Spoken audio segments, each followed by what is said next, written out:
Here we are, the clash between Tim Pool and Emma Vigeland. She's playing a wild game here, treating it as though she's just stating facts. I'm just stating facts. And then when challenged on it, the whole thing falls apart. There's a reason that the neo-Nazi shooter watched your program. And how do you know he watched the program? Because he posted about it. What did he post?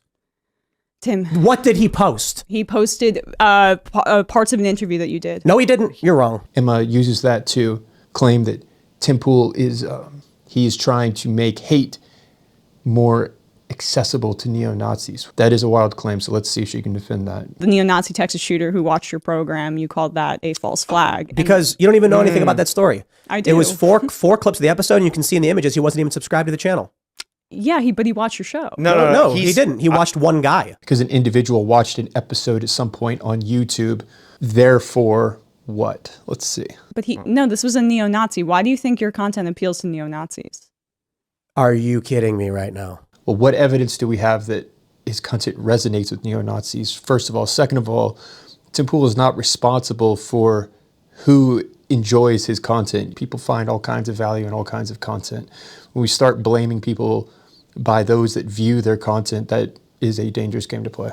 No, I'm just wondering why you think that. Okay, I'm gonna do something I don't normally do, but notice what she does right there. I'm interested in why you think your content resonates with extremists, as though he does think that. No, I'm just wondering why you think that. Perhaps that was a slip of the tongue.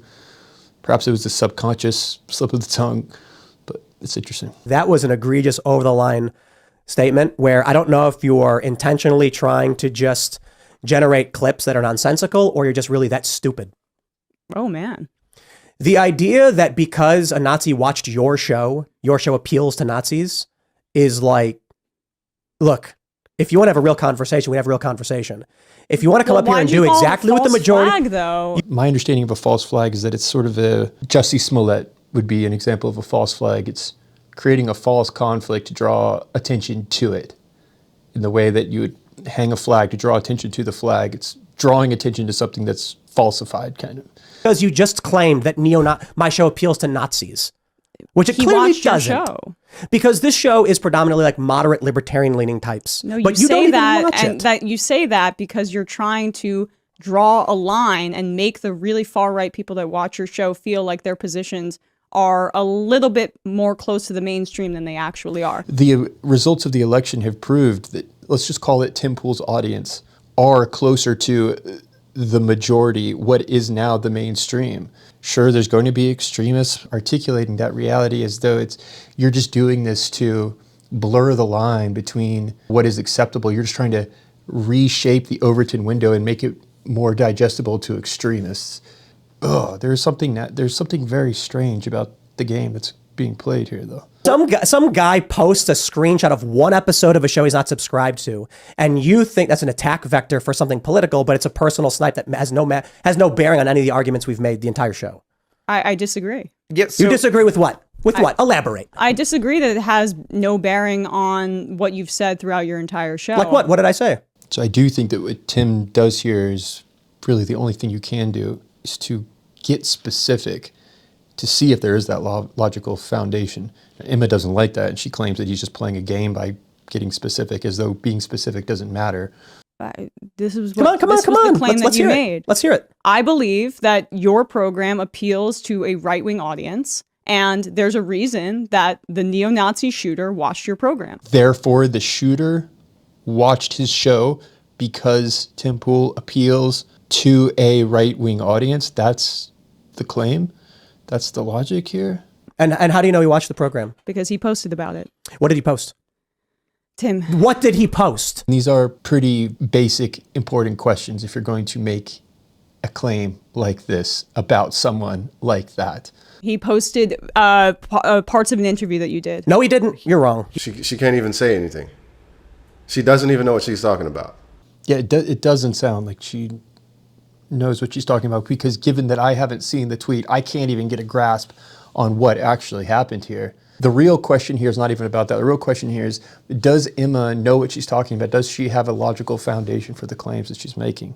He had 4 screenshots on his phone from You the don't same even know what episode. you're talking about, and all you can do is laugh and No, say, it's because you get some specific guy, to obscure some the fact. guy You called it posted a one thing. That's remarkable. It's because you get specific to obscure facts. Is that what you just said? Oh, it's because you get Some specific guy, to obscure some the fact. guy You called it posted a one thing one time, and that's the only argument you have. Did you go to the time codes that were in that episode? Because I did. I ran this down. It's essential to be specific. That's how we see if there is a logical foundation to the claim being made, especially if you're going to make a claim like this. But Tim called it a false flag and then corrected himself the next day and then said he thought it was funny after a mass shooting. I think that People someone were calling told you him to say this, and you don't actually know what you're talking about. I think that it's not shocking that you think that based on my gender. Okay, you're not saying anything anymore. It's not shocking that you would say that based on my gender. Okay. All right. So this is about you being a woman. Is it, Emma? I don't know what you're talking about. I can't figure out what's good. And that has nothing to do with your gender. The fact that you would slip that in. If you want to play a game of nonsense statements for political brownie points, feel free to do so. But I'll say it again. Tim, I didn't mean to upset you.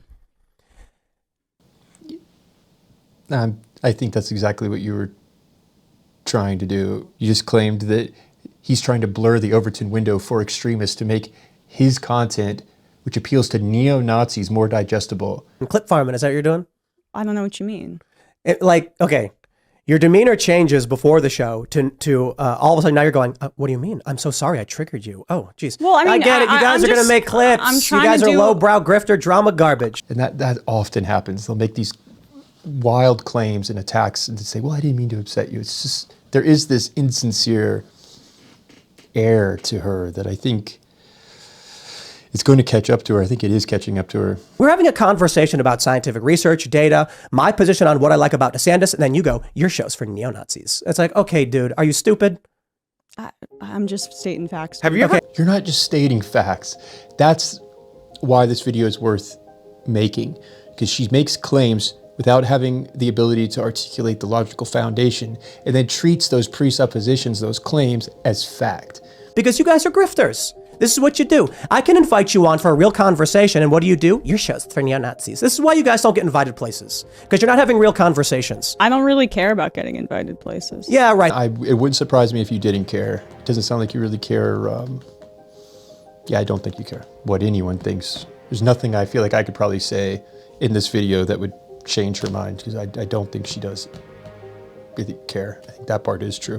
What you're doing is just trying to generate rage drama. It is internet blood sports level garbage. It doesn't answer any questions about the questions of pro-life and pro-choice, progressive tax policy. It doesn't answer questions about how we're going to protect or we're going to help kids. All it does is drum up support from your base so they can hoot and holler and give you clicks. He watched Tim Pool's show, So What? He's watched probably, I think there's a good chance that that same individual has watched CNN, has maybe even watched the Majority Report at some point in time. You are only responsible for what you say and do, your own actions. You are not responsible because someone finds value in what you do. You're not therefore responsible for their actions, even if that were the case. And I'm not even sure that's an accurate characterization of this extremist and how much value he really found from Tim Pool, or was he citing Tim Pool?